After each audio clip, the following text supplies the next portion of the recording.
Hello and welcome to another jungle video, and in this one I'm going to explain to you how you can carry and win with any type of jungler. And yes, a lot of the comments I get are about how do I carry with fighters, how do I carry with tanks, assassins, supportive junglers. The problem with this is you're adding in a lot of variables of different kinds of champions, and the thing is there's just a lot of crossover between all the roles and classes. And so the best way to understand what you need to accomplish with your chosen jungler in a game is to break them all down into 3 core archetypes, which will help you understand your win conditions, your carry conditions, and play around these strengths of your champion. So as always, if you enjoy, please don't forget to like and consider subscribing, and also don't forget to have a look at the Patreon if you're interested in supporting the content across the streams and channels, which is of course greatly appreciated.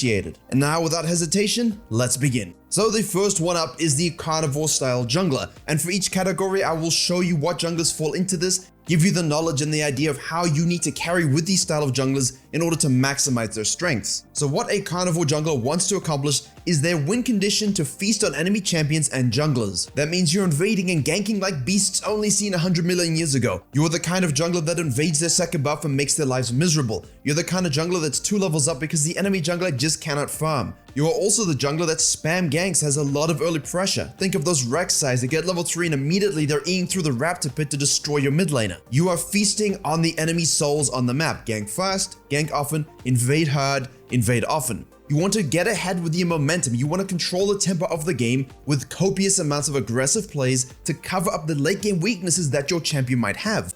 This is made apparent from the terrible scaling from items or simply from a champion kit that doesn't allow the most dynamic team fighting. Again, think Rek'Sai, Lee Sin, and Elise. What happens once you get to the 45-minute mark? Everyone's full build and they're all clumped up in a ball of death. You have a very limited accessibility to the team comp and your team fighting is reduced to 1 or 2 spells or actions. Yes, we can make plays, yes, Smurfs can do things, but overall in their elos, these champions don't want to get to that mark of the game. You want to have an early lead and close the game out. Basically, if you are AFK farming with a carnivore jungler, you are losing.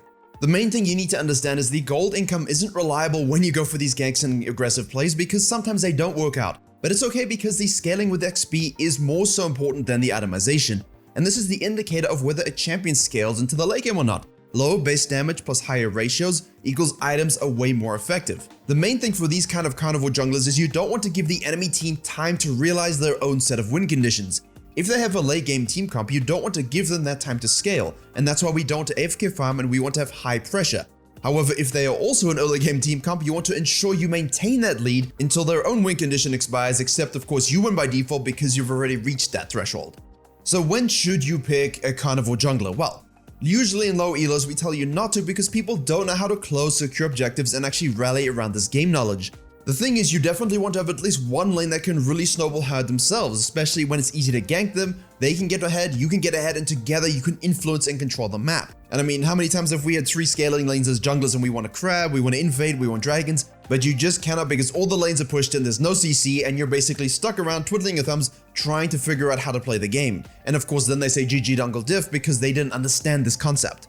However, pushed in lanes in this situation can allow easier ganks, so as long as you're tracking and exerting the right pressure points, you should be able to still get off ganks and try and get a lead. And of course in this situation, a carnivore jungler with 3 scaling lanes, make sure the enemy jungler cannot secure those objectives, make sure they are removed from the game, and this of course is great if you have 3 winning lanes also. One of the most annoying comments that I get is, well, you know, you couldn't do this strategy if all 3 lanes are inting, or what do I do if all 3 lanes are winning? Well, these are unique scenarios. We've done videos on all of these things, by the way. But yes, if all lanes are winning, become a carnivore jungler, invade, remove the enemy jungler from the game so that your lanes can use their leads and relax.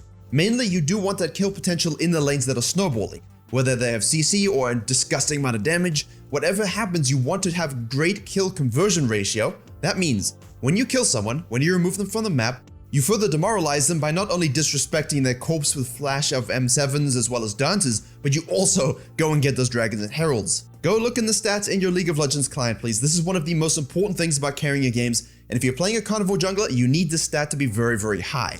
And in that sense, a high sense of urgency. Every lane is your property, and the enemy jungle is your jungle. You know, like middle-age conquest. You feel like you want this land, you take it because you are stronger. You have the bigger army and the bigger sword. And no, that's not a metaphor, but if you want it to be, it can be. This is the main section because a lot of people want to play these kind of junglers. Rek'Sai, Lee Sin, Elise, Pantheon, Volibear definitely. Sylas is, even though he can scale and he does do well with itemization, however he can't afford to AFK farm because of his kit, and that's why he's a better high elo jungle pick. You will see some additional picks on your screen as well as we go through each section, but now we need to move on to the herbivore jungling style. Yeah, everyone who watched Jurassic Park in the 90s, well maybe that's just me because I'm old, but the rest of you would have seen some form of Jurassic Park movie, I hope. We all love the Velociraptors, we all like any kind of raptor basically. Everyone likes the T-Rex, although I think you're a bit, boring if that's by default your favorite. I did kind of want to be a paleontologist when I was 8. But these herbivore junglers are as you think of them. They are still great at ganking, but not at dueling. They can't walk into your jungle 1v1 and kill you. You have to play around the lane states much more. Think of Zac and Sejuani. They are good gankers, but they can't afford to 1v1 any junglers that are, equal or ahead. These are not the trendy picks. Unless you put 1000 AP one-shot Leandri's Rabadon's death cap on Sejuani in the thumbnail, no one's gonna click the video. So essentially, you only want to take fights when your team has numbers advantages, just like a good old herbivore on the field. Throw off the predators by having greater numbers and big defenses. And keep your babies nearby and very close so that you can protect them. And if you didn't get that, the ADCs are the babies. However, these jungle picks, like you see in pro play with their beautiful pathing, where they just full clear until level 6, it's so interesting, isn't it? I love watching the Sejuanis. I hate it so much, I really do. But you can really use that farm until 6 strategy, get your itemization, and use your powerful ultimate. Now, some of these junglers, these herbivore junglers, are great at ganking and objectives, like perhaps a Nunu. Now, yes, Nunu can spam gank and feel like a carnivore, but at the same time, if another jungler gets really fed, he can't go and 1v1 them in their jungle. Ultimately, you're concerned about the supportive playstyle, and you have to be more reserved in your approach. You have to farm reasonably well, you have to have very reliable ganks to provide the CC, and when the enemy jungler isn't nearby is exactly when you want to do that. You're not looking for 2v2s, you're not looking for 1v1s, you're looking for 3v2s in your advantage, 4v3s, and so on. Now, in terms of fun, they might not have all the sort of sexy appeal that the previous category had, but the most important thing is that our next category, Omnivores, will easily outfarm our herbivore junglers, so you still have to be very active on the map against those sort of matches. If you are against a more farming style jungler, then you must use that ability to gank and get objectives before they can actually turbo scale. Because here you are not as interested in much in solo carrying, but more supporting your laners, horrible, and giving them advantages through map control, vision, and CC. And if you're a Nunu, when you kill them, you can sing them a nice song on the flute while you wait for the enemy to respawn after your 10th gank in the row from the river, and yet they still won't ward for you. Understand your team win conditions, play to it, you are not the win condition at all, and you must have great team fight selection and priority, as well as supreme map control so that you can prevent the carnivore junglers being an invasive species and consuming all the resources and driving you to extinction. In terms of herbivores, be a brontosaurus and not a hamster. As you saw some junglers that do that well, Zac, Sejuani, Nunu, Maokai, the greater tree, Ivern, the lesser tree, and of course Rammus. However, Season 10 really has been kind to our omnivore junglers. Farming is a simple but honest life. Scale into the late game with huge XP gains through beautiful camp sequencing and intelligent pathing while remaining healthy in the jungle. You still want to have high kill participation, but choose your spots wisely. You cannot afford to be a jock, airheaded, steroid user carnivore jungler, but you must use your big brain and 200 IQ to choose your spots and have a similar impact over the course of a game. Now, some omnivore junglers can duel like a carnivore, but they have situational ganking due to the nature of their kits. Think of Master Yi having no CC and not a lot of burst potential really early. Yes, he can duel and fight 1v1 enemy junglers, but he doesn't exactly have the best ganks. Rengar also needs bushes for the best approach, and so lane ganks are his friends, but he doesn't have a gap closer in the open field. You could think of Vi as being a carnivore jungler, but honestly she loves that level 6 power spike and gives her the reliable ultimate lockdown, and of course shores up the weakness on the high CD for her Q, which is really a hit and miss on early ganks.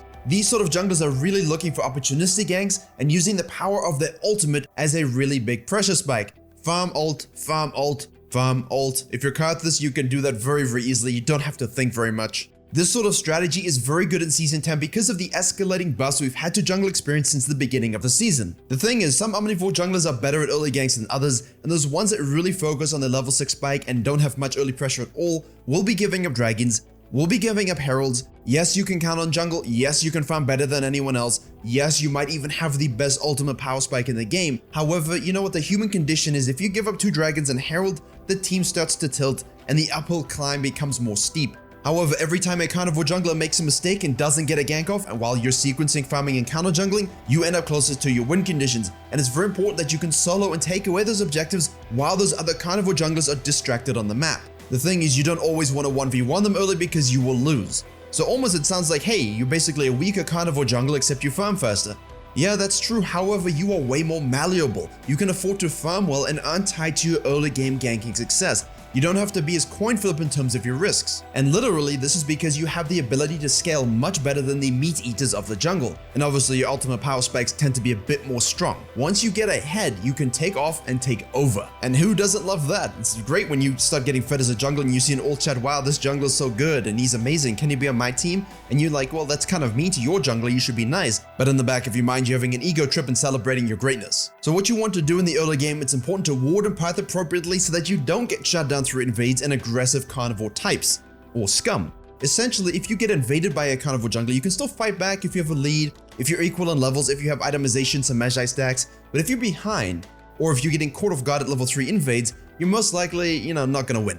Goal is 200 IQ tracking of the jungler, safety within your map movements, and understanding that these kind of junglers can be viable in almost any game, but you do give up that pressure, so you must understand that if your laners get tilted and you have to give up way too much, then of course you're gonna have a more difficult time scaling, and so understanding how to play around this, navigate the carnivore jungle style, maybe of course you have a herbivore against the enemy team just creating a lot of problems, that you have strong game knowledge, solid mechanics, use your ultimate well, use your brain well, and you should have good success. For these junglers, Vi, Set, Shyvana, Nocturne, Evelynn, Karthus, Fiddle, Yi, all are excellent choices, all have the ability to farm well, to duel decently well once they reach a certain aspect, or simply Karthus' case exist and, be 3 levels up. And you'll also notice that when all of these champions get fed and ahead, you kind of have a difficult time 1v9ing against them because they've now taken over the game. And finally, the bonus section is of course the alpha meta. Like Clay, can be whatever you want it to be, molded according to your win cons, molded according to your team comp and the enemy jungler. And basically, I'm putting Graves and Kayn in this right now. Now in theory, they're both omnivores, but they can be carnivores due to their current meta strength, and that's what makes them the alpha champions. So if you're wondering why I didn't mention them when they showed up on the graphics, this is why. Graves has multiple item builds that he can go as well as rune sets. Kayn has 2 different forms. For many years, before his buffs and when he was kind of weak, he was almost a herbivore pre-form because you just couldn't duel and fight people. Now with all the buffs he's had, he really can actually hold his own, and so he transitions post-form into this omnivore style.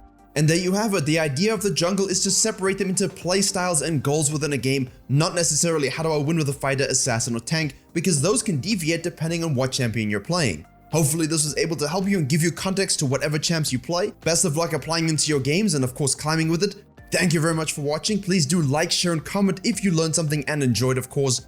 Don't forget to please have a look at the Patreon to support the content, as well as subscribe if you enjoy and want to see more. Thank you again for watching, and as always, I will see you all in the next tutorial.